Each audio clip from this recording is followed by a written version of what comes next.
Social మీడియాలో మహిళలను వేధిస్తున్న వారిని గుర్తిస్తున్నామని తెలిపారు Cyberabad cyber crime DCP Sai Manohar. తప్పుడు అసభ్యకరమైన కామెంట్స్ చేస్తూ మహిళలను ఇబ్బంది పెడుతున్నారు ఆకతాయిలు. మైనర్లతో పాటు వారి తల్లిదండ్రులకు కౌన్సిలింగ్ ఇస్తున్నామని తెలిపారు. మళ్లీ తప్పుడు కామెంట్స్ పెట్టకుండా చర్యలు తీసుకుంటున్నామంటున్నారు. సోషల్ మీడియా వేదికలపై తప్పుడు కామెంట్స్ పెడితే చర్యలు తీసుకుంటామని హెచ్చరిస్తున్న సైబరాబాద్ డీసీపీ సాయి మనోహర్ తో Ram Prasad face to face.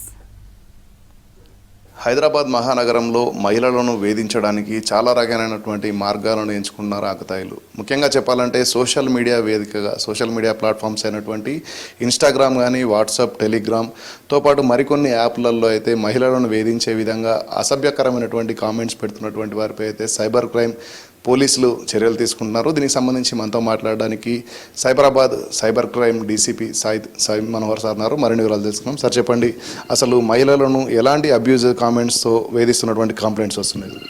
Social media ప్లాట్ఫామ్లో మహిళలు ఎప్పుడైనా ఇంటర్వ్యూస్ ఇచ్చినప్పుడు కానీ లేకపోతే వాళ్ళు ఏదన్నా షేర్ చేసుకున్నప్పుడు కానీ వాటిపైన కొంతమంది అసభ్యకర పదజాలంతో క్రిమినల్ ఇంటిమిడేషన్ తోటి బెదిరించడం, కొద్దిగా భౌతిక దాడులకు పాల్పడతాము అనే కోణం లోపల కామెంట్స్ పెట్టడం ఇవన్నీ జరుగుతూ ఉన్నాయి. వాటి మీద చర్యలు తీసుకుంటున్నాము మా దృష్టికి వచ్చినప్పుడు.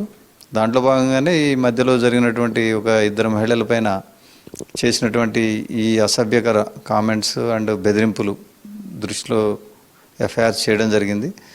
ఒక కేసులో ఒక నిందితుడిని, అదేవిధంగా మరొక కేసులో ఒక 2 నిందితుడిని కూడా అరెస్ట్ చేసి లీగల్గా చర్యలు తీసుకోవడం జరిగింది.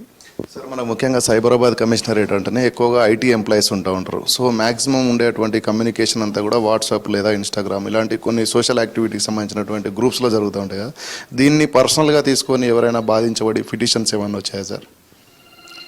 ఇప్పటివరకు వచ్చినాయి చాలా కేసులు పోలీస్ స్టేషన్స్లో నమోదు చేస్తూ ఉన్నారు. మా దగ్గరకు వచ్చినాయి కూడా, సిసిపిఎస్లోకి వచ్చినాయి కూడా మేము కూడా నమోదు చేస్తున్నాము.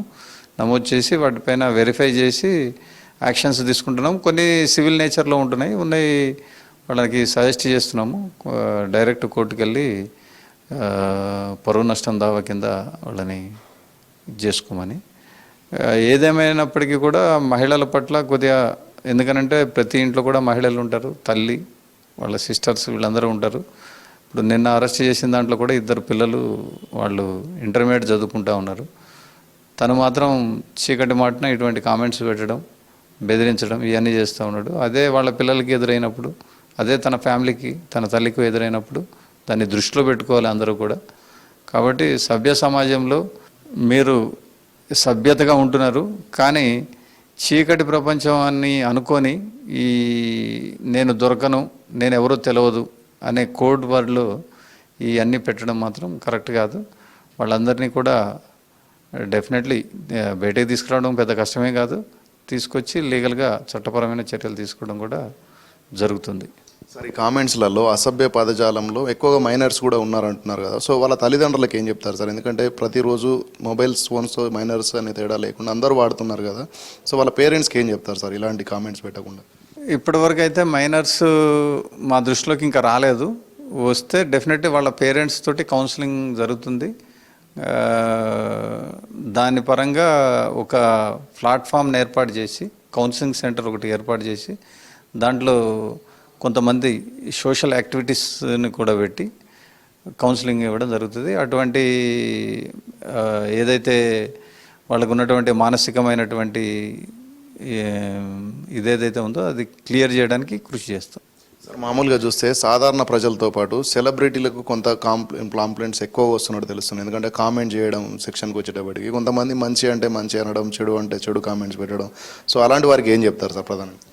ఇప్పుడు కొంతమంది ఎట్లా అవుతారనంటే, మనకి పైన ఎవరైనా ఒక కామెంట్స్, ఒక 2-3 కామెంట్స్ ఏ విధంగా ఉన్నాయో కింద వాళ్ళు కూడా తెలవక అదే కామెంట్స్ని కంటిన్యూ చేస్తారు. ఆ ఇన్ఫ్లుయెన్స్లో పడిపోయి వీళ్ళు కూడా కొద్దిగా విచక్షణ కోల్పోయి ఆ తప్పుడు కామెంట్స్ పెట్టి ఇరుక్కుంటూ ఉన్నారు. కాబట్టి 1-2 సార్లు మీరు ఏదైనా కామెంట్ పెట్టేటప్పుడు మీకు స్వేచ్ఛ ఉంది, మీరు మీకున్నటువంటి అభిప్రాయాన్ని మీరు వ్యక్తపరచవచ్చు. ఎందుకంటే మీరు దేన్నైనా కానీ మీకు వాక్స్వాతంత్రం ఉంది. కానీ ఎదుటి వ్యక్తిని భయభ్రాంతులకు గురి చేయడం కానీ, వాళ్ళని ఇబ్బంది పెట్టడం కానీ ఇటువంటివి మాత్రం చేయకూడదు. అవి చేస్తే మాత్రం చట్టం తన పని తాను చేసుకుంటూ పోతుంది. అంటే సార్ ప్రధానంగా మనం చూసే కేసులలో ఇలాంటి వారికి ఎలాంటి చర్యలు తీసుకుంటున్నారు, అంతేకాకుండా పనిష్మెంట్స్ ఏ విధంగా ఉంటున్నాయి సార్? ఫస్ట్ కౌన్సిలింగ్ చేస్తున్నాము, తర్వాత కోర్టుకు పంపిస్తున్నాము. కాబట్టి పనిష్మెంట్స్ మేమైతే ఇచ్చేది కాదు, చట్టం కోర్టు ద్వారానే నిర్ణయించబడుతుంది.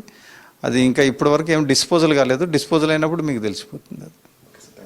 సో ఇది మొత్తంగా చూసుకున్నట్లయితే ఇటు మహిళలను వేధించడం కానీ, ముఖ్యంగా ఇటు సోషల్ మీడియా ప్లాట్ఫామ్స్ ఏవైతే ఇన్స్టాగ్రామ్ కానీ, ఫేస్బుక్, వాట్సాప్, అదేవిధంగా టెలిగ్రామ్ వంటి యాప్లలో అసభ్యకరమైనటువంటి పోస్టులు పెట్టడం, లేదంటే కామెంట్లు పెట్టడం, దాని ద్వారా అయితే చాలామందిని కూడా గుర్తించడం జరిగింది. సో ఫిర్యాదులు కూడా అదే స్థాయిలో అందుతాయి ఉన్నాయని చెప్తున్నారు. ఎందుకంటే సాధారణ మహిళల నుంచి ఇటు సెలబ్రిటీల వరకు కూడా అందుతున్నటువంటి కాంప్లైంట్లన్నింటిపై కూడా ఎవరైతే అసభ్య పదార్థాలతో దూషిస్తారో వారిని దర్యాప్తులో భాగంగా వారిపైన చట్టరీత్యా చర్యలు కూడా తీసుకుంటున్నామని చెప్పేసి అయితే మనతో సైబరాబాద్ డీసీపీ సాయి మనోహర్ చెప్తున్న క్రమంలో ప్రజలందరూ కూడా అలర్ట్గా ఉండాలి, ఎలాంటి తప్పుడు కామెంట్స్ పెట్టకుండా ఉండి, ముఖ్యంగా కుటుంబ సభ్యుల వల్లే అందరినీ కూడా ఆదరించాలి తప్ప వారిని వ్యక్తిగతంగా సోషల్ మీడియా ప్లాట్ఫామ్లో దూషించొద్దనేటువంటి ఒక విషయాన్ని అయితే మనతో cyber crime DCP Sai Manohar చెప్తున్నటువంటి పరిస్థితి. కెమెరామెన్ సాయితో రాంప్రసాద్, V6 న్యూస్, హైదరాబాద్.